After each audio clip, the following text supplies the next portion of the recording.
নমস্কার বন্ধুরা, আমি আবার চলে এসেছি একটা নতুন আঁকা নিয়ে। এই আঁকাটা অনেক সহজ। মানে 2 মিনিট, 2 মিনিটও বলাও ভুল, 2 সেকেন্ডে এঁকে ফেলতে পারবে। এত সহজ আঁকাটা, তবুও আমার আঁকায় একটু ভুল হয়ে গেছে।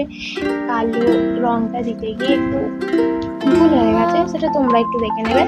আর তোমরা যাতে ভালো করে আঁকো তাই জন্য আমি তাড়াতাড়ি করে আঁকাটা দিয়ে দিচ্ছি।